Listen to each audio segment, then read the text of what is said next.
Ada yang kenal namanya Abah Aos? Tahu ya? Tahu. Tapi tidak kenal kan? Nah, alhamdulillah saya kenal.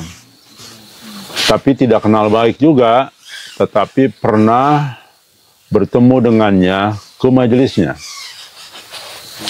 Jadi begini, dulu karena Abah Aos ini tokoh terkenal, ya, maka ada baiknya dalam rangka dakwah, safari dakwah Majelis Gajah, kita datangin satu persatu tokoh-tokoh yang banyak pengikutnya, ya, ingin menjelaskan tentang mimpi, ya, tentang mubasyirat.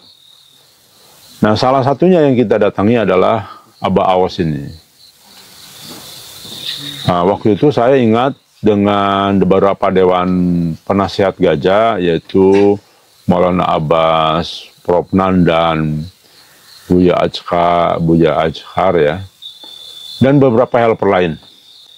Singkat cerita, akhirnya itu sekedar mengenal. Jadi saya, alhamdulillah, saya mengenal namanya Abah Aos.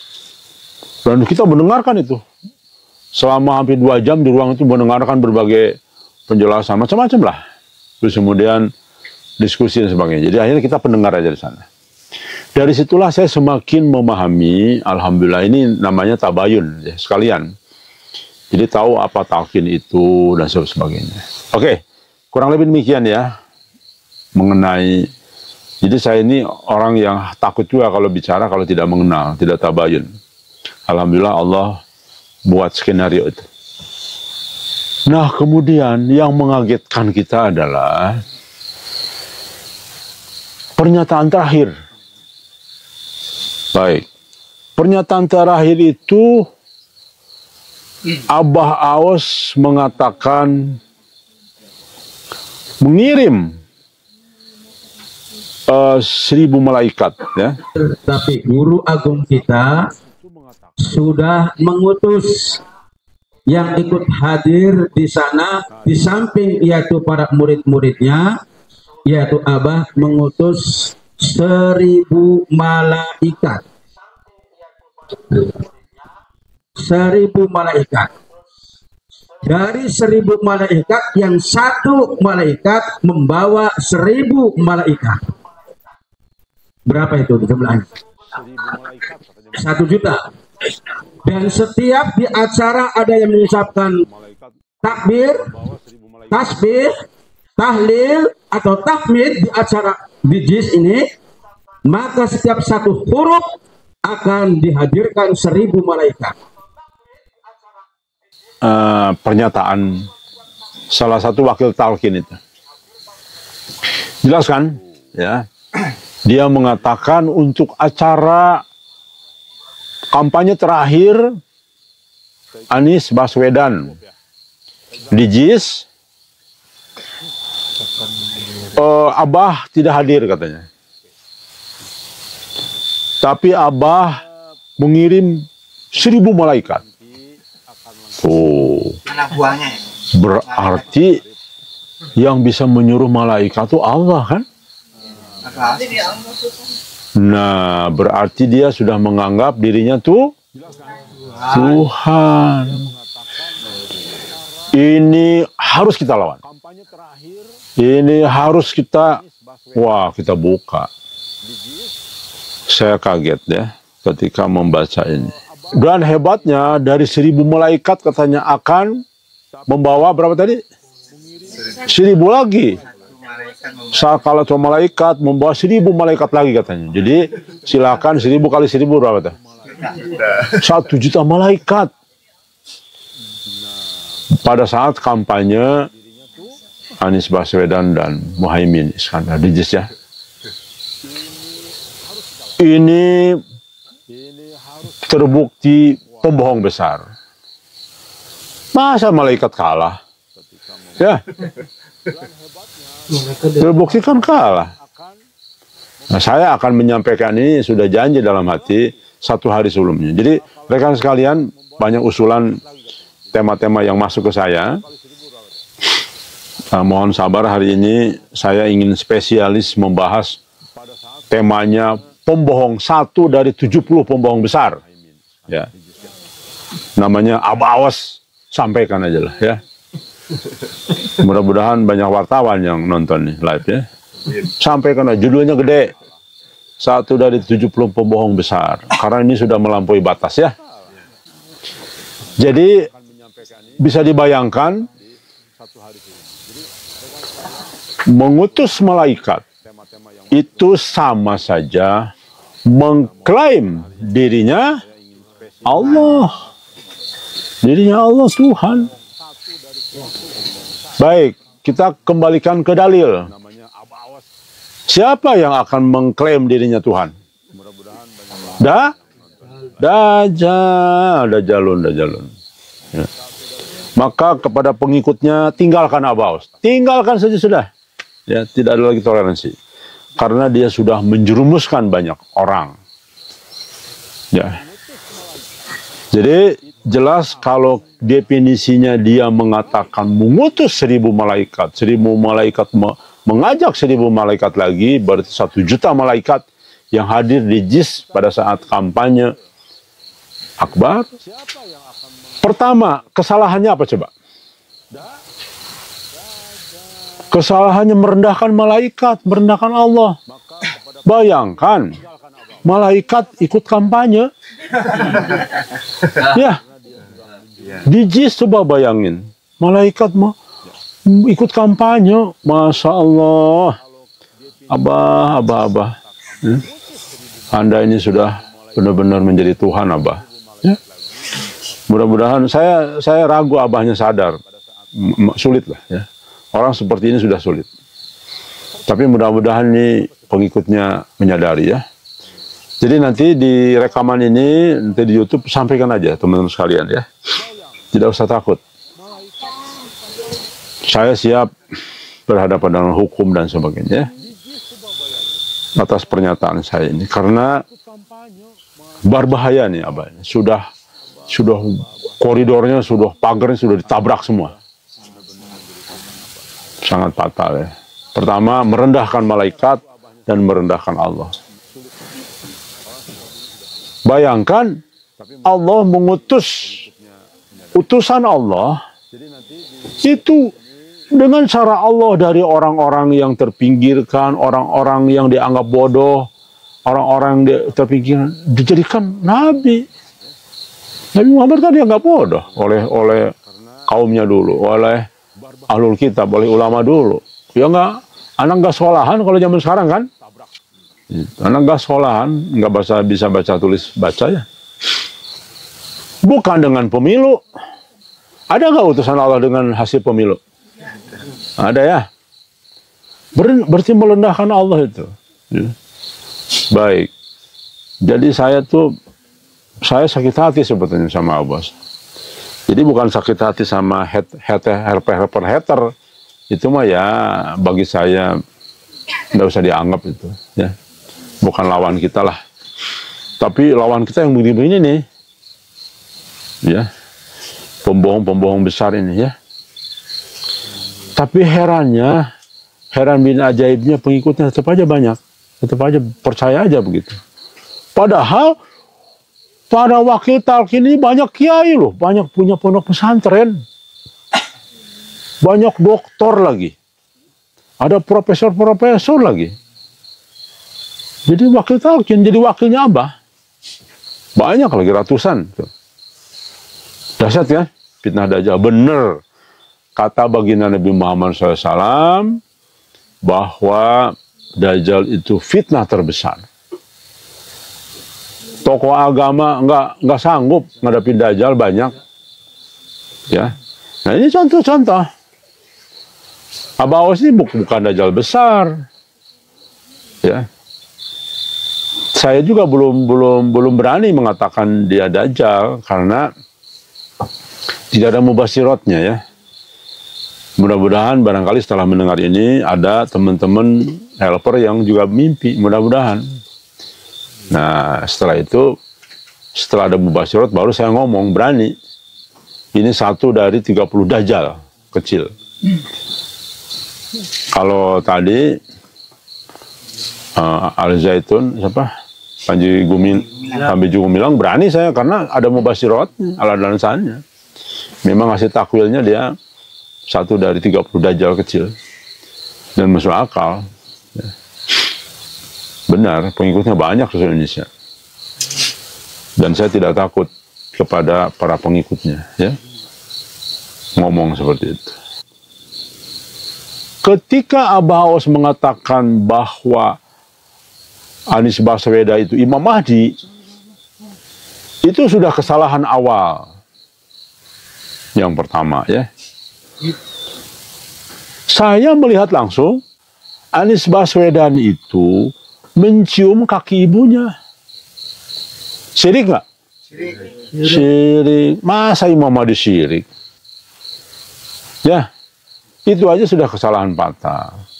Yang berikutnya, masa Imam Mahdi ikut pilpres yang penuh dengan kesyirikan juga pilpresnya? Apa coba contohnya? Pasang baliho di mana-mana, itu syirik.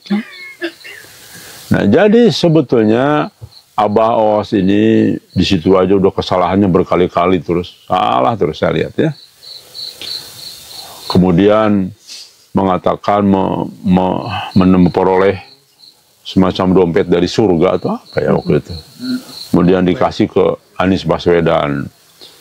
Ya, pokoknya Imam Mahdi. Kalimat mengatakan Anies Baswedan itu Imam Mahdi sudah kesalahan fatal. Imam Mahdi itu hanya dinisbahkan kepada sosok di akhir zaman yang utusan Allah, yang mendapat petunjuk dalam bentuk mimpi, karena petunjuknya setelah Nabi wafat hanya satu, yaitu mimpi, petunjuknya yang Allah sisakan. Ya. Walaupun Imam Mahdi bukan Nabi, tetap dia utusan Allah. Kenapa? Karena Allah yang nunjuk. Dan langsung diberikan oleh Allah petunjuknya. Ya. Jadi utusan Allah betul. Tapi hanya sekedar mujadid dan Imam Mahdi, ya. Bukan Nabi, bukan Rasul. Sedangkan kita tahu Anies Baswedan belum pernah kan? Pernah nggak pernyataan Anies Baswedan, hei masyarakat, ini ada petunjuk dari Allah? Nggak ada ya? Nggak ada. Bagaimana mungkin Abah Aos ini mengklaim dia Imam Mahdi, petunjuknya aja nggak ada, kita nggak pernah mendengar. Yang dibicarakan jadi gubernur undang-undang doang, petunjuk-petunjuk yang dibuat oleh manusia kan. Jadi itu ngaco yang kesekian kali Abah Aos, ya. Terus lagi ngaconya tambah mendalam lagi. Rocky Gerung, utusan Allah. Coba, padahal orang ateis, bagaimana mungkin utusan Allah? Jadi memang dahsyat ini. Tapi tetap saja percaya umatnya itu, ya. Kemudian banyak lagi lah ya pernyataan. Nah, kita kembali kepada kaitan tadi soal malaikat. Ini pun, kalau menurut saya puncak aibnya dia dibuka sama Allah. Ini aib bukan? Aib pribadinya dibuka. Jadi kalau ada pengikutnya masih mengikuti Abah Aos, maka saya memberikan peringatan. Saya memberi peringatan, ya, bukan menuduh. Kemungkinan Anda semua akan menjadi pengikut Dajjal kalau para pengikutnya tidak menyadari dari sekarang. Yang berikutnya, kita sangat paham, insya Allah dalil yang benar tentang pemajangan foto itu ternyata dalil yang mengatakan pemajangan foto itu adalah syirik. Ini perdebatan di antara dua dalil ini, ya. Kelompok ini yang mengatakan tidak syirik, ada yang mengatakan syirik. Ternyata yang benar insya Allah yang mengatakan syirik. Tahu dari mana? Dari mubasyirat. Mubasyirat ini adalah menerjemahkan, menengahi, menjelaskan yang benar yang mana sebetulnya begitu. Karena dibawa oleh mujadid. Nah, mujadid ini inilah yang harus diakui. Dan secara teori semua ustadz kiai tahu banget mujadid. Ya, tetapi ternyata banyak yang hanya punya banyak teori. Muhammad Qasim sudah berfungsi. Pernyataan-pernyataannya sudah seorang mujadid, pembaharu agama. Meluruskan kan, ya. Nah, sedangkan Abah Aos pajang foto di mana-mana. Gede-gede lagi. Makin gede fotonya, jinnya makin gede. Jinnya makin gede, itu makin gede banget fotonya. Ya, jadi jelas. Oh, malaikat takut ya sama jin. Iya betul. Malaikat rahmat nggak akan datang. Bagaimana mungkin dia kebenarannya, omongannya benar? Ya. Nah, jadi fotonya banyak. Yang berikutnya ada pernyataan dia lagi nih, ya. Dia mengatakan, jadi talqin teh ngislamkeun alhamdulillahilladzi faddala ala katsirin min ibadihi. Belum talqin, belum Islam. Tidak mau talqin, tidak mau Islam. Karena masuk Islam mesti masuk. Kalau masuk pasti lewat pintu. Perintah lagi. Ya ayyuhalladzina amanu udkhulu fis-silmi. Perintah. Gerak rasuk karena Islam. Seluruh apa maksud seluruh? Maksud seluruh Islam segala-galanya. Belum ditalkin, dia bilang belum masuk Islam. Talkin belum mengenal Allah. Wah, macam-macam lah pernyataannya. Jadi intinya dia mendasarkan kepada talkin itu semacam syahadat plus segala-galanya. Padahal tidak ada dalilnya. Saya mencari nih di Google. Ya sementara ya di Google lah kita nyari-nyari. Nggak ada tuh. Bahwa syarat masuk Islam itu ditalkin. Tidak termasuk rukun atau rukun Islam.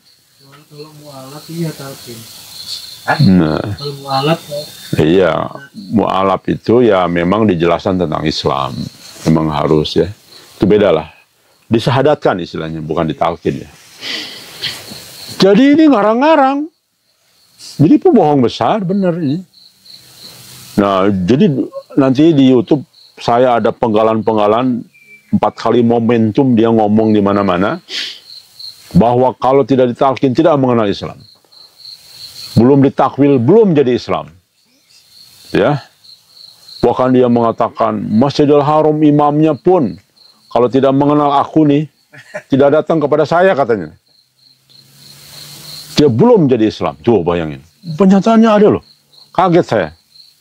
Sehebat siapapun kalau tidak ditalkin tidak akan punya ini. Walaupun imam Masjidil Haram, tidak sampai Allah, hanya sampai sajadah salatnya itu. Kaki injek sajadah, lutut ke sajadah, duduk di atas sajadah, telapak tangan ke sajadah. Jidat, walaupun sampai sobek kulit jidat sampai sajadah. Sujud itu hanya sampai sajadah, tidak sampai yang sampai Allah ini. Jadi seluruh dunia, seluruh dunia, ulama-ulama yang dikatakan ya tanda kutip ya, sekarang ulama. Kalau belum ketemu Abah itu belum ditalkin tuh belum masuk Islam katanya. Tuh, berarti dia sudah menganggap Tuhan, bikin aturan sendiri tuh. Mau dipertuhankan ya, betul tidak?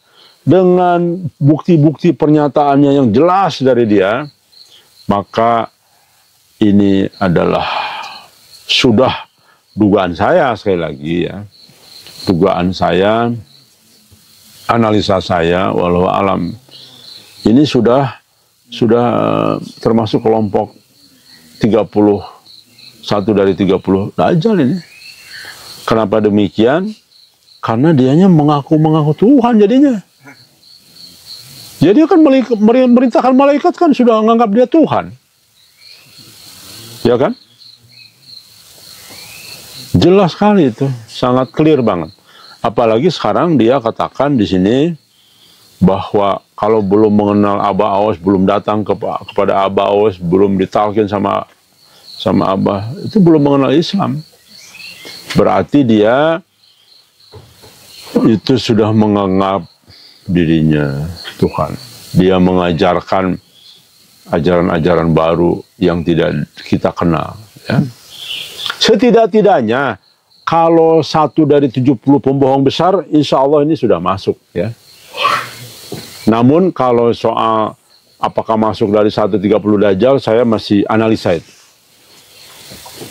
Belum 100% yakin. Tetapi kalau dia sudah berpikir tentang apa pernyataan tadi, ya dia sudah menganggap Allah itu bisa merintah malaikat, kan anggap Allah itu. Dajjal pun nanti begitu. Dajjal itu mungkin nggak ada pengikutnya kalau dia bilang sayalah Allah itu, mungkin nggak? Tidak mungkin, nggak ada yang mau ngikuti ya. Orang sudah doktrin Islam itu udah jelas Allah itu tidak mungkin bisa dilihat, tidak mungkin bisa berwujud. Ketemu Allah nanti di akhirat nanti. Itu sudah orang bodoh di agamanya pun paham itu Islam. Jadi kalau Dajjal ngomong sayalah Allah, nggak mungkin. Nah kayak gini, ini sebagai satu contoh. Jadi rekan-rekan sekalian, inilah Allah memberi pelajaran dari sini, ya. Dari tanah Ujlah ini, keberanian untuk kita ngomong. Inilah contoh, ya, yang baginda Nabi Muhammad SAW sampaikan. Itu contoh ini, contoh nyata bagaimana seseorang secara tidak langsung mengaku Allah. Ini bukti, ya. Jadi Abah Awas ini sudah mengaku dirinya Allah. Dajjal pun begitu nanti. Tidak mungkin Abah ngomong sayalah Allah, nggak mungkin, dibubar mungkin semuanya. Nggak ada satupun yang mau ngikut ya, kalau sudah terucap itu. Tapi secara tidak langsung dia sudah mengaku, klaim Allah. Tapi herannya, Masya Allah, sihir Dajjal luar biasa memang. Pengikutnya kiai, dokter lagi banyak. Banyak kiai-kiai yang punya pondok pesantren, yang penceramah semua ini. Saya lihat waktu talqinnya penceramah semua itu rata-rata. Yang punya pondok lagi. Percaya aja ketika dia bilang malaikat dikirim sama Abah ke JIS. Jakarta Islamic Center ya, JIS ya. Jakarta International Stadium, lapangan bola itu. Kampanye Anies terakhir. Percaya aja semua. Dahsyat kan? Makanya benar kata Allah. Ya Allah, benar melalui ucapan Nabi. Dajjal itu fitnah terbesar dan banyak memurtadkan umat Islam. Ini kalau benar perkiraan saya termasuk satu dari 30 Dajjal, berarti ini sudah murtad semua pengikutnya.